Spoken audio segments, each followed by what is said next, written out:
സിറാജ് ലൈവിലേക്ക് സ്വാഗതം. സുൽത്താനുലുലമ Kanthapuram A P Abubakar Musliyar നയിക്കുന്ന കേരളയാത്ര ആദ്യ ദിവസം തന്നെ കേരളക്കരയിൽ വലിയ ഓളങ്ങൾ സൃഷ്ടിച്ച് ആദ്യ സ്വീകരണ കേന്ദ്രം പിന്നിട്ടിരിക്കുകയാണ്. ആദ്യ ദിനം കാസർകോട്ട് നിന്ന് ആരംഭിച്ച യാത്ര ഇന്ന് രണ്ടാം ദിനം എത്തിച്ചേരുന്നത് പോരാട്ടങ്ങളുടെ സമരഭൂമികയായ കണ്ണൂരിൻ്റെ മണ്ണിലേക്കാണ്. നമ്മളിപ്പോഴുള്ളത് ഇന്ന് കേരളയാത്രയുടെ ഇന്ന് കണ്ണൂരിലെ സ്വീകരണ സമ്മേളനം നടക്കുന്ന വേദിക്ക് സമീപമാണ്. എല്ലാവിധ സജ്ജീകരണങ്ങളും ഇവിടെ പൂർത്തിയായി കഴിഞ്ഞു.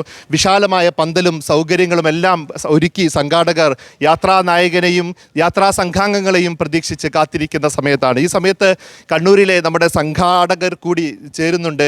ഇവിടുത്തെ സംഘാടക സമിതിയുടെ ചെയർമാൻ ഹക്കീം സഅദി ഉസ്താദ്, അതോടൊപ്പം തന്നെ കേരള മുസ്ലിം ജമാഅത്തിൻ്റെ ജില്ലാ സെക്രട്ടറി മുഹമ്മദ് സക്കാഫി എന്നിവർ നമ്മളോടൊപ്പം ചേരുകയാണ്. ഉസ്താദ്, എങ്ങനെയൊക്കെയാണ് ഇവിടുത്തെ ക്രമീകരണങ്ങൾ? എപ്പോഴാണ് നമുക്ക് സമ്മേളനം കൃത്യമായിട്ട് തുടങ്ങാൻ കഴിയുക? ഇൻഷാ അല്ലാഹ് ഉസ്താദ് 5 മണിക്കാണ് എത്തുക. 3 മണിക്ക് തന്നെ ഇവിടെ പരിപാടികൾ ആരംഭിക്കും. അതിൻ്റെ സജ്ജീകരണങ്ങളും ഒരുക്കങ്ങളൊക്കെ പൂർത്തിയായി. ഏകദേശം ഇനി ചില്ലറ മിനുക്ക് പണികൾ മാത്രമേ ബാക്കിയുള്ളൂ. ഏകദേശം കൃത്യസമയത്ത് നമുക്ക് പരിപാടി തുടങ്ങാൻ കഴിയുമെന്ന് പ്രതീക്ഷിക്കാം അല്ലേ? തുടങ്ങാൻ കഴിയുന്ന ജില്ലയുടെ വിവിധ ഭാഗങ്ങളിൽ നിന്ന് ഇതിലേക്ക് ജനങ്ങൾ ഒഴുകിയെത്തും. അതിനു വേണ്ടിയുള്ള വാഹന സൗകര്യങ്ങളും സജ്ജീകരണങ്ങളൊക്കെ എല്ലാ ഭാഗത്തും നടന്നുകൊണ്ടിരിക്കുന്നുണ്ട്. ജില്ലാതലത്തിൽ എങ്ങനെയായിരുന്നു പ്രചാരണങ്ങളൊക്കെ? അത് അൽഹംദുലില്ലാ നമ്മൾ വാഹന പ്രചരണ ജാഥകൾ, പദയാത്രകൾ, അതുപോലെ ബൈക്ക് റാലികൾ, ചെറിയ കുട്ടികളുടെ സൈക്കിൾ റാലികളടക്കം വളരെ ആകർഷകമായ പ്രവർത്തനം നടന്നിട്ടുണ്ട്. കണ്ണൂർ നമ്മുടെ ഒരു ശക്തി കേന്ദ്രം കൂടിയാണല്ലോ അല്ലേ? തീർച്ചയായും കണ്ണൂർ ശക്തി കേന്ദ്രമാണ്.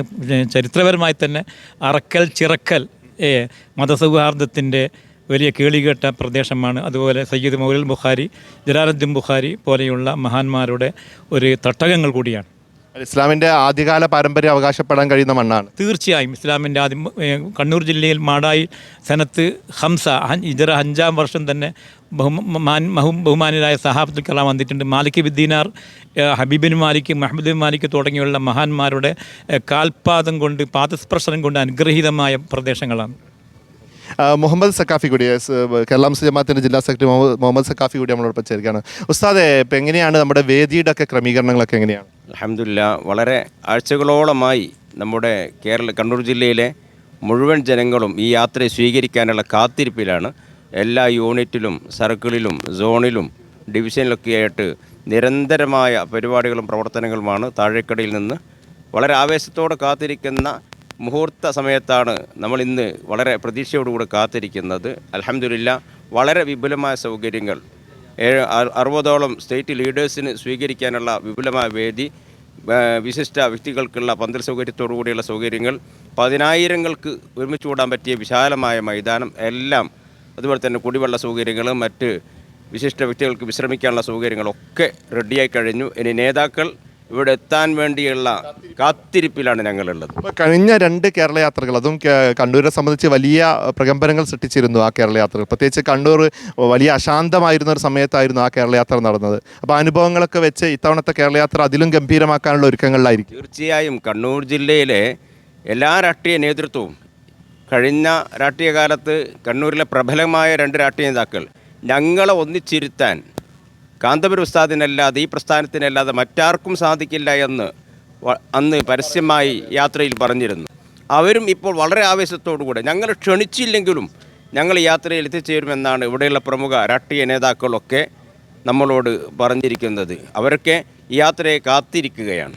ഇന്നലെ കാസർകോട്ടെ ആദ്യ കേന്ദ്രത്തിൽ തന്നെ നമ്മൾ പ്രതീക്ഷിച്ചതിലും വലിയ ജനാവലിയാണ് യാത്രയ്ക്കുണ്ടായിരുന്നത്. അപ്പം ഉള്ളാളിൽ നിന്ന് യാത്ര ആരംഭിച്ച് ഇങ്ങോട്ട് വന്നത് മുതൽ ഇപ്പോൾ കർണാടകയിലടക്കം വലിയ ആവേശം ആളുകളുടെ അടുത്ത് നമുക്ക് കാണാൻ കഴിഞ്ഞു എന്നുള്ളതാണ്. തലപ്പാടി ചെക്ക് പോസ്റ്റിൻ്റെ ഒരു ഭാഗത്ത് കർണാടകയിലെ പ്രവർത്തകർ ഉസ്താദിന് വലിയ തോതിൽ ആശംസകളൊക്കെ ആയിട്ട് ഒരു ഭാഗത്ത്, മറുഭാഗത്ത് കാസർകോട്ട് സംഘടനാ നേതാക്കൾ സ്വീകരിക്കാൻ വലിയ ഒരു കാഴ്ച തന്നെയായിരുന്നു. അത്തരത്തിലുള്ള ഒരു വലിയ സ്വീകരണ പരിപാടി ഇതിന് മുന്നോടിയായിട്ട് ഉണ്ടാവുമല്ലോ അല്ലേ? തീർച്ചയായും. എന്തുകൊണ്ട്? കാരണം ഈ പ്രമേയം തന്നെ മനുഷ്യർക്കൊപ്പം എന്നുള്ളതാണ്. ഏതൊരു പ്രസ്ഥാനത്തിനോ ഏത് നാടിനു വേണ്ടിയുള്ളതല്ല, എല്ലാ ജനങ്ങൾക്കും വേണ്ടിയുള്ള ഒരു മുദ്രാവാക്യമായതുകൊണ്ട് തന്നെ ഉസ്താദിൻ്റെ എല്ലാ ചലനങ്ങളും എല്ലാവരും കാത്തിരിക്കുകയാണ്. ഇവിടെ സംഘടനാ പ്രവർത്തകർ മാത്രമല്ല, എല്ലാ വിഭാഗം ആളുകളും കാത്തിരിക്കുന്നൊരു യാത്രയാണ്. ഇൻഷാ അല്ലാഹ് വൈകുന്നേരത്തോടു കൂടി നമുക്കത് ബോധ്യമാവുകയും ചെയ്യും. ഓക്കെ, ഇൻഷാല്ല. അപ്പോൾ അതാണ് കേരളയാത്ര എന്ന് പറയുന്നത്. ഇന്നലെ പിന്നെ ഖലീൽ തങ്ങൾ പ്രസംഗിച്ചപ്പോൾ സൂചിപ്പിച്ചിരുന്നു, ഇത് കേരളത്തിൽ എല്ലാവരും തിരുവനന്തപുരത്ത് നിന്ന് കാസർകോട്ടേക്ക് അല്ലെങ്കിൽ കാസർകോട്ടെ നിന്ന് തിരുവനന്തപുരത്തേക്ക് നടക്കുന്ന ഒരു പതിവ് യാത്രയല്ല. ഇത് മനുഷ്യർക്ക് വേണ്ടിയുള്ള, മനുഷ്യരുടെ നന്മ കാക്ഷിച്ചുകൊണ്ടുള്ള ഒരു യാത്രയാണ്. ഇവിടെ മറ്റു ലക്ഷ്യങ്ങളൊന്നുമില്ല. മനുഷ്യർക്കിടയിൽ സൗഹൃദം ഊട്ടിയുറപ്പിക്കുക. നമ്മൾ പുതിയ കാലത്ത് മനുഷ്യർക്കിടയിൽ നഷ്ടപ്പെട്ടുകൊണ്ടിരിക്കുന്ന ഒരു സാഹോദര്യവും സൗഹൃദവും ഒക്കെ ഉണ്ടല്ലോ, അതൊക്കെ ഊട്ടിയുറപ്പിച്ച് മനുഷ്യരുടെ എല്ലാവരെയും ഒന്നിച്ചിരുത്തുക. അതാണ് കേരളയാത്രയുടെ വേദികൾ പോലും വ്യത്യസ്തമാകുന്നത്.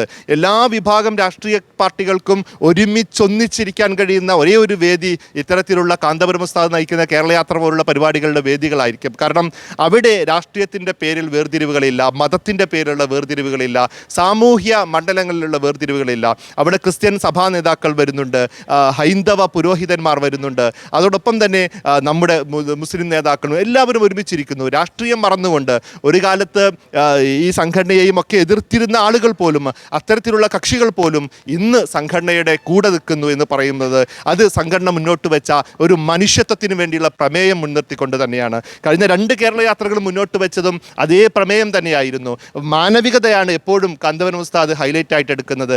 അത് കാന്തപുരം ഉസ്താദിന് മറ്റു പ്രമേയങ്ങൾ കൊണ്ടുവരാൻ കഴിയാത്തത് കൊണ്ടല്ല, മറിച്ച് ഈ സമൂഹത്തിന് വേണ്ടി എന്തെങ്കിലും ശബ്ദിക്കണമെങ്കിൽ അത് മനുഷ്യർക്ക് വേണ്ടിയാണ് ശബ്ദിക്കേണ്ടത് എന്ന ഉറച്ച നിലപാടിൻ്റെ പേരിലാണ്. എന്തായാലും കേരളയാത്ര ഇന്ന് കണ്ണൂർ ജില്ലയിലേക്ക് രാവിലെ പ്രവേശിച്ചു കഴിഞ്ഞു. കണ്ണൂർ ജില്ലയിൽ പയ്യന്നൂരിന് സമീപം വലിയ സ്വീകരണം കേരളയാത്രയ്ക്ക് ലഭിച്ചു. ആ സ്വീകരണങ്ങൾ ഏറ്റുവാങ്ങി കണ്ണൂർ ജില്ലയിലേക്ക് യാത്ര എത്തിക്കഴിഞ്ഞിട്ടുണ്ട്. ഇനി നമ്മുടെ യാത്രയുടെ ഇന്നത്തെ പ്രധാനപ്പെട്ട പോയിന്റ് 5 മണിക്ക് നടക്കുന്ന ഈ സമ്മേളനമാണ്. അതിനു മുമ്പ് 2:30 ഉസ്താദിൻ്റെ പത്രസമ്മേളനമുണ്ട്. അങ്ങനെ ഇന്നത്തെ ദിവസം കണ്ണൂർ ഏറ്റെടുക്കും എന്ന് നമുക്ക് പ്രതീക്ഷിക്കാം. ഇന്നലെ നമ്മൾ കാസർകോട്ട് കണ്ട വലിയ ജനാവലി ഉണ്ടല്ലോ, അതിൻ്റെ ഇരട്ടി ജനാവലി കണ്ണൂരിൽ നമ്മൾ പ്രതീക്ഷിക്കുന്നുണ്ട്. എന്തായാലും ഈ യാത്രയുടെ ഓരോ നിമിഷങ്ങളും നിങ്ങളിലേക്ക് എത്തിക്കാൻ സിറാജ് ലൈവ് ടീം ഇൻഷാ അല്ലാഹ് തിരുവനന്തപുരം വരെ നിങ്ങൾക്കൊപ്പം ഉണ്ടാകും. സിറാജ് ലൈവിന് വേണ്ടി സയ്യിദ് അലി ശിഹാബ് വിത്ത് ക്യാമറാമാൻ മുഹമ്മദ് ഷബീബ്.